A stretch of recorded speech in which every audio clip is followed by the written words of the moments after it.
Sumainyo ang Panginoon. At sumairo. Ang mabuting balita ng Panginoon ayon kay San Lucas. Papuri sa iyo, Panginoon. Noong panahong iyon, nagpatuloy si Jesus sa kanyang paglalakbay. Siya'y nagtuturo sa bawat bayan at nayon na kanyang dinaraanan patungong Jerusalem. May isang nagtanong sa kanya, "Ginoo, kakaunti po ba ang maliligtas?" Sinabi niya, "Pagsikapan ninyong pumasok sa makipot na pintuan. Sinasabi ko sa inyo, marami ang magpipilit na pumasok, ngunit hindi makakapasok. Kapag ang pinto'y isinara na ng puno ng sambahayan, magtitiis kayong nakatayo sa labas at katok ng katok. Sasabihin ninyo, Panginoon, papasukin po ninyo kami. Sasagutin niya kayo, hindi ko alam kung taga saan kayo. At sasabihin ninyo, kumain po kami at uminom na kasalo ninyo at nagturo pa kayo sa mga lansangan namin. Sasabihin naman ng Panginoon, hindi ko alam kung taga saan kayo. Lumayo kayo sa akin, kayong lahat na nagsisigawa ng masama. Tatangis kayo at magngangalit ang inyong ngipin. Kapag nakita ninyong nasa kaharian ng Diyos, sina Abraham, Isaac at Jacob, at ang lahat ng propeta, at kayo namay ipinagtabuyan sa labas.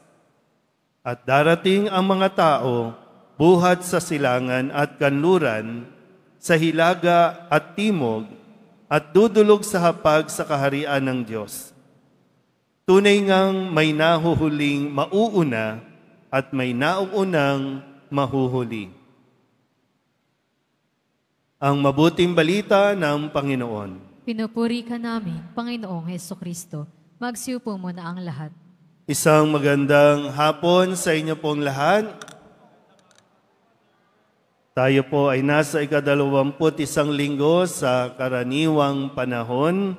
Noong nakalipas na linggo, narinig natin mula sa pahayag ng Ebanghelyo na sinabi ni Kristo na siya ay naparito upang magdala ng apoy at inaasahan na nawa ito ay napag-aalab na sa ating mga puso.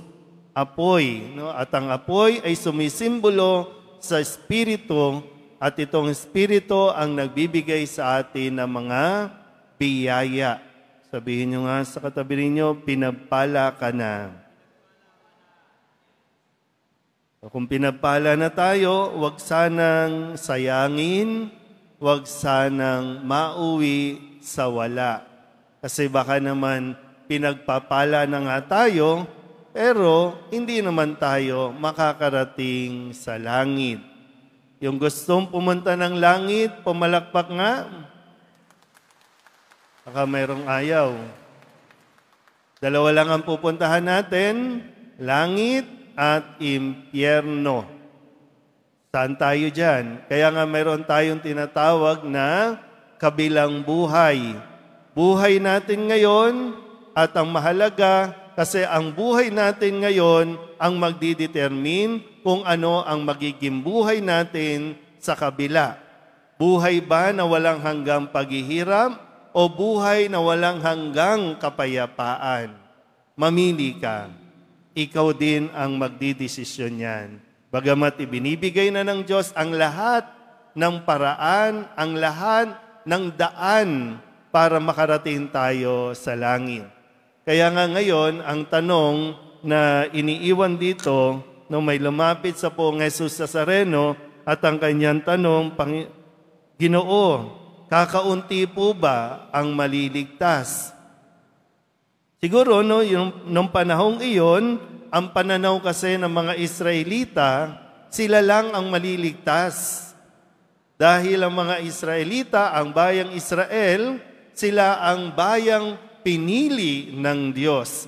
Kaya pakiramdam nila, kahit anong gawin nila, sa langit sila mapupunta.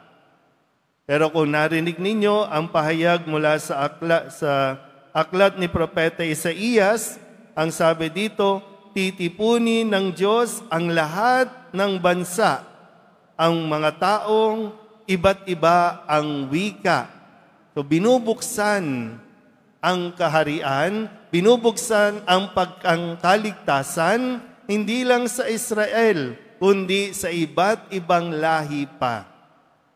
Kaya yung tanong muli sa ating ebanghelyo, kakaunti po ba ang maliligtas? Minsan nakakasalamuha tayo ng mga ibang paniniwala, ibang relihiyon, ibang sekta na nagsasabing, kami lang ang maliligtas, kaya umanib na kayo sa amin. At tayong mga Katoliko, hindi rin tayo pwedeng magsabi na Katoliko lang ang maliligtas. Hindi totoo yan. Ang kaligtasan na ginawa ni Jesus, ng poong Jesus Nazareno, ay para sa lahat. Bagamat para sa lahat, hindi naman automatic na pag sinabing, ay, deboto ako ng Nazareno, kaya dapat nasa langit ako. Tingnan nyo nga yung mga katabi ninyo kung magkikita ba kayo sa langit niyan. Sa tingin nyo ba? Magkikita ba sa langit o sa impyerno? O yung isa sa langit, yung isa sa impyerno? Saan nga ba? Kasi hindi sinagot ni Jesus, di ba? Yung tanong kasi na, kakaunti po ba? Hindi naman niya sinabing, mga 10, mga 5. Hindi naman.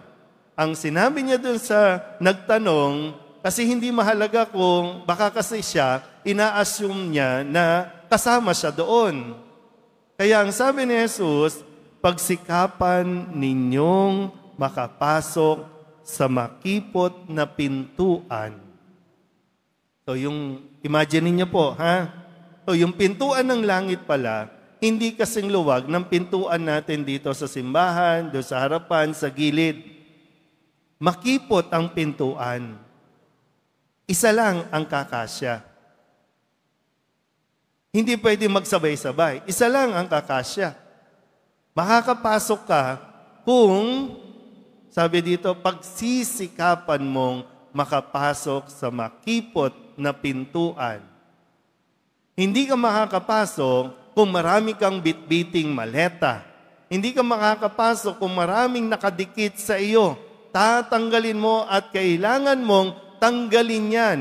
Mahihirapan ka, masasaktan ka, pero kung gusto mong makapasok sa langit, alisin mo. Kahit alahas, kahit singsing, o kung anumang mga kayamanan, hindi yan kakailanganin. Iiwanan mo yan. Kahit ang karelasyon mo, iiwanan mo yan. Pero ang tanong, yung karelasyon mo ba sa tingin mo nagdadala sa iyo sa langit o nagdadala sa iyo sa kapahamakan?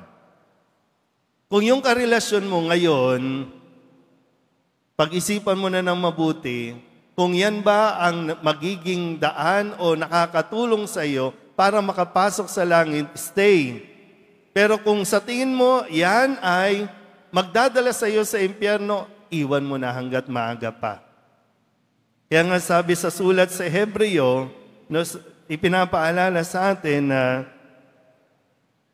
lumakad kayo sa daang matuwid upang hindi tuluyang mapilay, kundi gumaling ang paang nalinsad. Lumakad sa daang matuwid. Sige nga ulit, yung gustong makapasok ng langit, pumalakpak nga po. Pues, lumakad tayo sa daang matuwid. Kaya habang may panahon pa, sinasabi din dito, habang may pagkakataon pa, sabihin nyo nga ulit sa katabi ninyo, may oras ka pa. Pwedeng 1 oras na lang, 1 araw, 1 linggo, 1 buwan, 1 taon, pero may pagkakataon pa ibinibigay sa atin. Kaya ngayon, pag-isipan mo na ng mabuti, kung ikaw ang dahilan ng pagbaha noong Biyernes, dahil sa mga flood control na kinukuha ang mga budget, ibalik mo na. Pagsisihan mo na, hindi ka makakapasok sa langit. Kung ikaw ay nagnanakaw pa, minsan di ba, deboto ng Nazareno, pero panay ang online game o kaya gambling dyan sa cellphone, panay ang sugal, itigil mo na yan kung gusto mong makapasok sa langit. Kung kayo nagsasama na hindi pa kasal, magpakasal na kayo kung gusto nyo makapasok sa langit. Ay, kung nagsasama naman kayo, hindi kayo dapat magsama, maghiwalay na kayo kung gusto mo makapasok sa langit. Ano nang gagawin natin? Puro taas lang tayo ng kamay sa Poong Nazareno. Ang gusto ng Nazareno, makasama tayo sa langit, hindi lang dito sa lupa. Kasi pagdating sa langit, lahat ng inihingi natin, lahat ng iniiiyak natin sa Nazareno, hindi mo nakakailanganin. Kasi doon talagang mararamdaman mo yung fulfillment. Hindi mo na kailangan umiyak pa. Okay na doon. May oras ka pa. Kung naging pabaya kang magulang, may oras ka pa. Tahakin mo ang daang matuwid. Matuto tayong magtiis. Pagtiisan natin ang buhay dito. Hindi madali. Kaya nga, makipot ang pintuan para ikaw lang. Kasi lahat ng naka-attach sa atin, kailangan mong alisin, kailangan nating alisin. Muli, ikaw din magdidesisyon. Tayo rin. Bagamat nandyan yung invitation ng Poong Nazareno na makarating tayo sa langit, pero kailangan mong magdesisyon. Hindi tayo panghabang buhay dito. Iniisip niyo ba yun minsan? Kapag, sa gabi, o kaya wala kang ginagawa, iniisip mo ba yung oras na makakarating kaya ako sa langit? Sa lifestyle na mayroon tayo, sa ugali na mayroon tayo, makakapasok kaya ako sa langit? Una natin siguro itindihin kung yung ibang tao, ikaw na mismo, makakapasok ba ako sa langit sa ugali ko, sa pamumuhay ko ngayon? So, kita-kits na lang tayo. Pero sana, sana sa langit. Kasi, ang ginawa ni Jesus, ang pagpasan ng krus, ang pagpapako sa krus, ang pag-aalay niya ng buhay, ay para sa ating kaligtasan. At nangako siya na doon sa langit, maraming silid para sa ating lahat na magtatagumpay hanggang wakas. Magtitiis hanggang wakas. Amen.